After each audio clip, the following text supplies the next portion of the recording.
Hey everybody, it's Jason Blaha here, and today I want to chat with you guys a little bit about one of the reasons that I don't think things like straps should be used when deadlifting for the most part. And I'm not saying on occasion, I'm not saying sometimes for some of your higher volume work, but I'm saying as a general rule, why straps can be problematic in terms of injury prevention on the deadlift, and that I don't think it actually is a problem from a development perspective to let your grip be your limiting factor at times.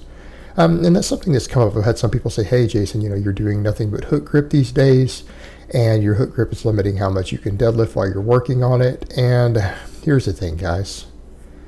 After I had a lower back pull that wasn't related to deadlifting in any way, didn't happen with deadlifts, and I've been rebuilding, I'm not that worried about it. And what people need to remember when it comes to these things is that this, again, does not impede development. And when we're dealing with the different things that cause injuries on deadlifts, this can absolutely reduce your injury risk. Because when you think about it, what are the things that cause injuries on the deadlift? How do people get hurt deadlifting? Number one, overuse injuries from exceeding their maximum recoverable volume, right? And chronic overreaching on the deadlift, which is easier to do on the deadlift than most other lifts. Number two, really, really bad biomechanics, looseness, touch and go deadlifts, things like that. Or sometimes just flat out pulling more weight than you're capable of lifting. Trying to pull more weight than you're capable of lifting. All right, so when you think about it from that perspective, first of all, let's discuss the development issue. Most raw powerlifters and powerlifters who don't even own a set of straps, because some powerlifters have never pulled with a set of straps in their entire life. Most very, very well-ranking powerlifters have massive backs. And so again, a lot of the bodybuilding types will say, well, I don't want my grip to be my limiting factor in my back development. And it's like, well, first of all, is the deadlift the only thing you're doing for your back? I would hope it's not. I would hope that it's not. And you're usually not handling heavy enough weights with most of your other lifts that you should need straps. And if you do need straps, it's because you didn't bother to develop your grip early on in your training. In other words, you've already made a major mistake and already have an imbalance in your training that's even caused you to put on the straps in the first place. And then you make it worse by continuing to wear the straps. You're just creating an imbalance there. You really are. But the point is, what is it that people usually say when you go see elite powerlifters, even standing next to bodybuilders, and bodybuilders note this, they usually have too much back development, proportionate to other things like arms and sometimes delts and stuff like that are lagging, right? But their back will be disproportionately large. That's one thing that's said about me even, and a lot of the bodybuilding types who don't hang out with powerlifters aren't used to that. They'll say, oh, your back is your best body part. Well, yeah, because I do a lot of pulling. Like, honestly, most guys who chase aesthetics, and even most bodybuilders, and I'm just going to be honest, don't do that much real back work. They really don't. I'm not saying there aren't exceptions, but let's be realistic here. Go look at even the routines of some of these pro bodybuilders. They honestly don't do that much pulling relative to the other stuff. They just really don't. It's just a lack of pulling. Like, your back development is not going to be an issue.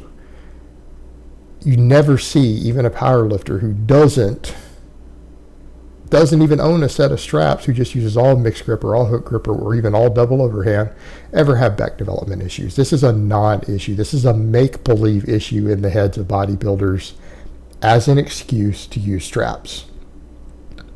It's all it is. It's them being lazy about their grip. That's all it is. It's not actually reality. It's an excuse.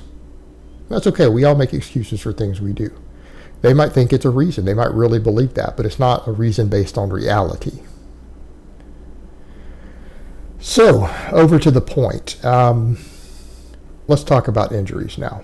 So that being said, now that we know that it's not going to be an injury, it's not going to be a development issue for you.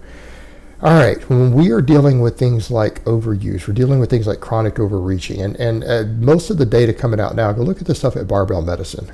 Most of the data that we're seeing now is that the majority of injuries in weightlifting are actually caused by what?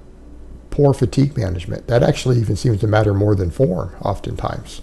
Poor fatigue management. They're overuse injuries. Overuse injuries are the most common.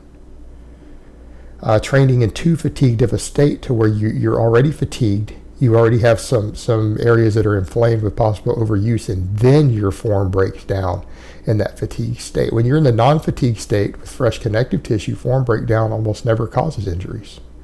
You don't usually get hurt just with a little bad form.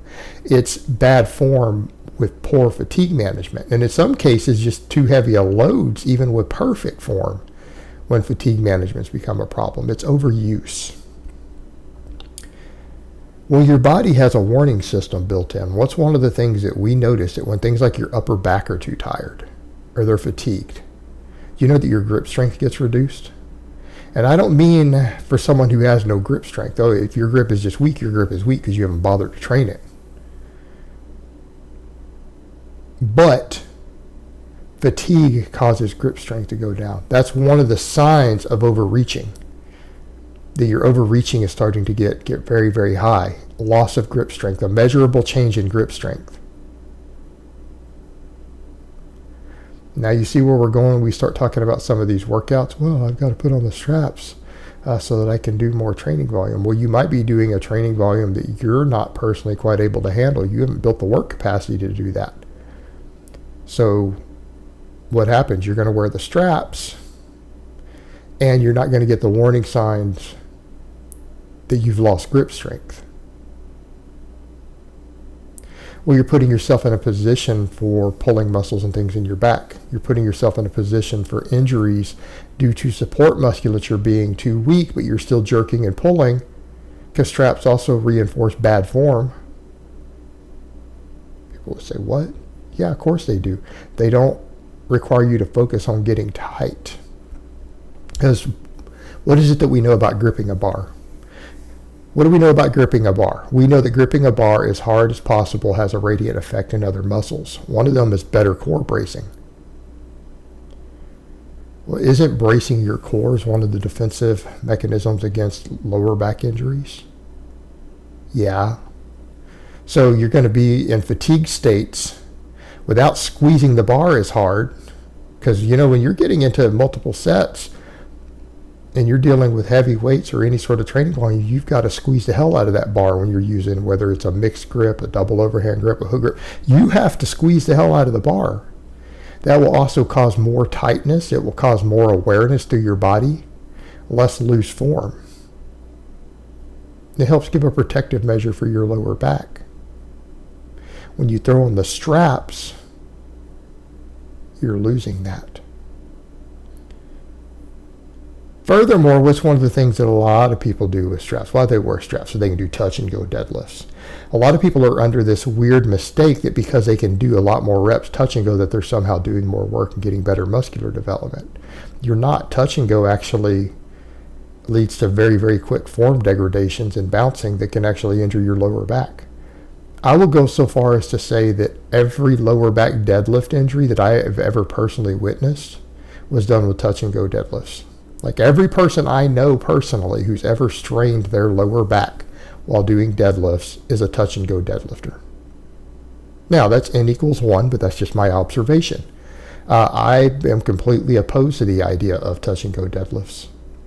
It's just bouncing off the floor. You're not actually training harder, because if it was harder and you were able to, if you were able to do more work with it, somehow it's what they think they're doing, you wouldn't be able to do more reps. In other words, if it had superior muscle fiber recruitment, you wouldn't be able to do as many reps. It's an easier version of the lift. You're skipping the hardest part of the exercise. You're using outside force to bounce a weight, do the hardest part. Jerking it off the floor, that's the hardest part from the dead stop. But also doing that requires you to reset everything and get into a proper pulling position again. That's usually tighter. Touch and go deadlifts, people get really loose. You can say, oh, I'm staying tight. No, you aren't. If you were staying tight, you wouldn't be able to do the tap and go.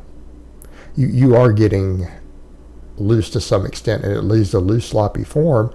And then most people don't have the grip strength to do touch and go without straps for those sort of volumes. So what ends up happening, they're not squeezing the bar tight.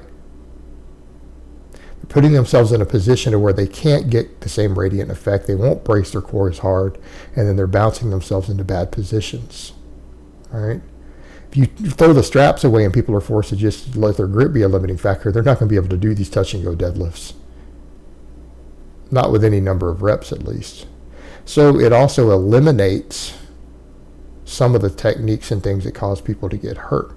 So all in all, guys, there's no problem at all with letting your grip be a limiting factor most of the time. I'm not saying you can on occasion use straps. I'm not even being anti-strap. I'm not being dogmatic. But you are less likely to get hurt. Yes, you're going to pull a little less sometimes. You're less likely to get hurt, though, in general, and you're still going to get the same back development. Still going to get good back development if you let your grip be a limiting factor. All right, guys, but that's really all I have to say on that today. I hope it's been informative, and I will talk to you guys next time.